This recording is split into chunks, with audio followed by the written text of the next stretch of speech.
자, 건축법과 경매에 대한 스토리. 토지만 경매 진행 시의 경우 써 있는데 읽어는 보겠습니다. 건축 허가 착공 신고 후 공사 진행 중인 상태에서 토지만 경매가 진행되는 경우가 가장 위험한 상태이다. 이런 토지가 경매가 나왔다면 가장 먼저 해당 토지의 건축물의 유무를 살펴야 된다. 건축물이 존재한다면 이건 당연히 법정지상권 성립용으로 나뉘게 되는데, 법정지상권이 성립된다면 지료 청구하는 식으로 민법상 접근을 취하면 된다. 법정지상권이 성립되지 않는다면 낙찰자는 건물 철거 소송을 제기하여 건물 철거를 구하는데, 이때 승소하여 건물 철거를 하더라도 기존 토지주가 받은 건축 허가권에 대한 얘기, 인허가권 문제가 대두된다. 한 필지에 두 개의 중복 인허가를 내주지 않는 규정 때문이다. 소송에서 승소하여 건물 철거를 한다 하더라도 건축 인허가가 자동 소멸되는 것이 아니기 때문에 허가권이 종전 소유자에게 존재하는 한 낙찰자는 새로운 건축 허가를 받을 수가 없다. 굉장히 중요한 명제입니다. 제가 옛날에 맨 처음 아무것도 모르고 2000년도 이전에 토지만 경매 나왔고 여기 짓다 마는 건축물의 구조물 일부가 있어요. 유지권이 나오는데 점유가 성립되지 않으니까 유지권은 깰 자신이 있었고, 이 땅에 건물이 존재해야 되는데 여기는 건물로 볼 수 없는 상태였어요. 그러니까 법지권, 유지권의 성립 요지가 있다. 온리 토지만 나왔다. 이렇게 돼 있는데 A의 토지가 이때는 감정이 기본적 감정된 거에서 유찰해서 엄청나게 유찰이 되어 있는 상태에서 제가 저가로 낙찰을 받았습니다. 그리고 이때 제가 변호사한테 자문료를 그 당시 돈으로 100만 원을 줬어요. 그 변호사는 유지권 법정사건 없다. 그래서 컨설팅 받고 이에 대한 소송을 의뢰하는 조건 나중에 그래서 100만 원 받고 했습니다. 그 당시에 이제 변호사는 굉장히 싸게 줬다고 하지만 그 당시에는 이거 100만 원 돈이라는 돈이 작은 돈은 아니었죠. 낙찰 받고 나니까 정말 유치권, 법치권 변호사 손에 가기 전에 해결을 했어요. 그렇게 하고서 내가 토지에 이전 등기 받은 소유권자 B가 됐는데 이거를 지금 낙찰 받고 처리하려고 보니까 뭐가 있느냐? 여기에 종전 소유자의 건축 허가권이 살아있더란 얘기예요. 그러니까 이 건축허가 살아있으니까 이 땅을 싸게 받아서 팔려고 하면 건축업자들이 살려고 다 못 사는 거예요. 왜? 건축허가 살아있으니까 어떡하냐. 그러면 이런 경우가 가장 위험한 경우예요. 그래서 그 변호사한테 가서 이거 얘기를 했더니 변호사가 딱 선을 거예요. 내가 상담한 건 요거까지였다. 근데 그때 분명히 그 외에는 뭐 문제 없다. 그런 문제 없다고. 나중에 소송 맡기면 소송 의뢰하라고 했는데 이런 거는 자기도 처음 본대요. 그러니까 알았습니다 하고 이제 혼자 해결하는 거예요. 고생해서 해결하고 나니까 나중에 전화 와서 해결 잘 됐는데 해결 잘했습니다. 그러니까 어떻게 된다 물어보더라고요. 좀 알려달래요. 나도 컨설팅비 받아야 됩니다. 이런 얘기 하려다가 그냥 바빠서 끊고 그 다음부터 안 봤어요. 왜냐하면 이 변호사는 사법고시가 합격된 사람이지 공법고시를 보신 분이 아니기 때문에 이걸 모르는 거예요. 그러니까 여러분들이 이런 부동산 공법에 대한 인허가권이 나올 때 어찌해야 되는가 이런 게 나오는 거죠. 그 지금 우리 보시는 것처럼 밑에 읽어볼게요. 이번에 해당 토지에 건축물이 없는 경우를 살펴보자. 건축 신고까지 한 상태인데 건축물이 없는 경우 과연 직권으로 기존 건축허가 취소가 가능할까? 이는 정답이 없다. 이유는 애매모호한 건축법으로 해당 지자체 담당자가 해석을 다르게 할 수 있기 때문이다. 건축법의 해당 기간 이내에 공사가 착수하였으나 공사의 완료가 불가능하다고 인정되는 경우 건축허가를 취소된다는 규정하고 있다. 이에 공사 완료가 불가능하다고 인정하는 범위나 사항들에 대한 객관적 언급이 없기 때문에 건축법 이게 문제예요.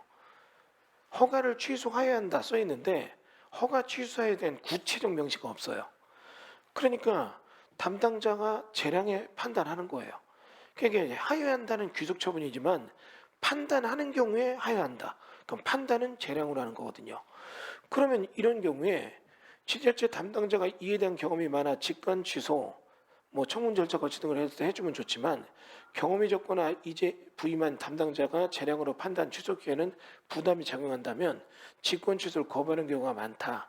이런 경우 해당 구청을 상대로 행정소송을 해야 되는데 짧으면 1년 길면 2년까지라는 소송기간 동안 발이 묶인다. 굉장한 자금의 경색도 일어나고 매각 타이밍에 실기를 할 수 있는 그런 일도 벌어지죠. 그러니까 이런 경우에는 굉장히 조심해야 된다. 자, 여기서 제가 얘기해 볼까요? 저희 회사가 이제 수용 보상 쪽에 대한 얘기를 많이 했는데 수용을 당하면 보상을 해요. 근데 이거 잘못됐다고 재제결을 해서 증액을 합니다. 근데 모 로펌의 변호사가 변호사면서도 감정평가사예요. 공부를 열심히 한 친구들이더라고요. 근데 이 친구들이 수용과 보상을 동시에 이제 하다 보니까 이쪽으로 수용 예정지에 영업사원 쫙 풀어서 보상 안 받고 재결을 해요. 증액하는 거 합니다. 그래서 이제 가서 나도 이제 얘기하는데 이거를 저희가 그냥 하는 게 아니라 그쪽을 끼고 해서 재결을 해서 금액을 좀 올렸어요. 그리고 끝나고 나와서 같이 미팅을 하는데 그 고생했다고 이제 일어나서 올려니까 그 담당 변호사가 잠시만요. 우리 대표 변호사님이 좀 교수님 뵙자고 하네요. 가서 이제 인사를 했어요. 뭐 뭔 말짓을 몇 번 봤지만 대놓고 지내는 사이는 아니었는데 그날 차 한잔 마시면서 이 얘기 저 얘기하는데 뭐 나는 이분이 업무적 지위나 이런 거 생각할 줄 알았더니 그런 얘기하는 게 아니라 두 가지 물어보더라고요. 이거 지금 이 사건 맞고 보면 이거 참 적시에 진짜 싸게 샀는데 이런 거 어떻게 하려고 받느냐. 그러니까 자기들은 재결해서 그냥 올리는 것만 보는데 일반적인 사람은 막 30년, 40년 갖고 있는데 이 사람은 우리는 딱 한 2, 3년 갖고 있다 딱 굉장한 고식을 내는 게 이제 신기한 거예요.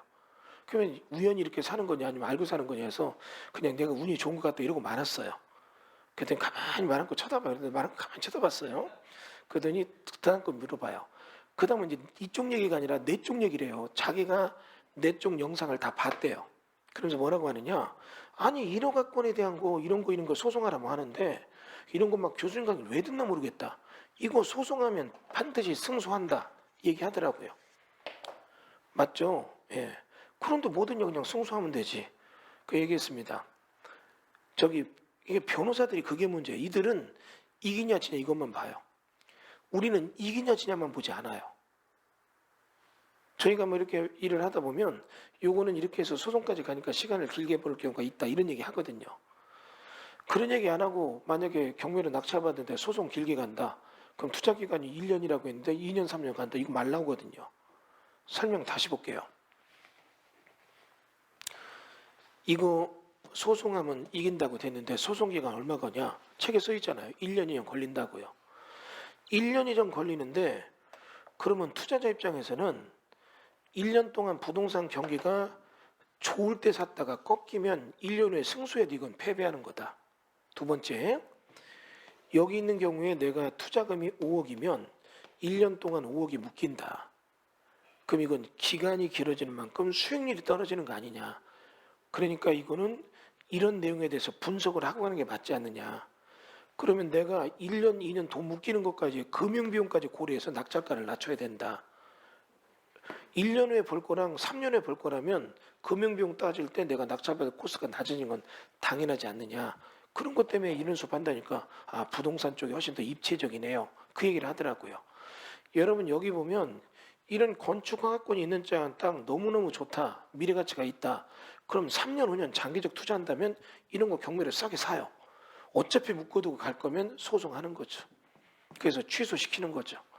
이기는 순간 부동산이 으뜸이는데 이렇게 떴다. 그러면 어떻게 해요? 길게 끈 만큼 이득이 되는 거잖아요. 이해됐죠? 근데 그 자리 보니까 지금 반짝하지만 나중엔 이 자리가 꺾일 땅이다. 그럼 이런 건 어떻게 해요? 지금 싸게 샀는데 1년 끌고 나니까 이랬던 시세가 이렇게 떨어졌다면 나는 승소했을 때 고생 끝에 어때요? 상대적 손실감에 빠지게 된다. 이런 것도 여러분이 어떻게 해요? 내용을 보셔야 된다는 얘기죠. 제가 이제 여러분한테 이 얘기 계속 드리고 있습니다. 실무를 하다 보면 실무는 종합예술이에요. 누가 그 얘기 하더라고요. 우리가 전쟁할 때 육해공군 따로따로 훈련하잖아요.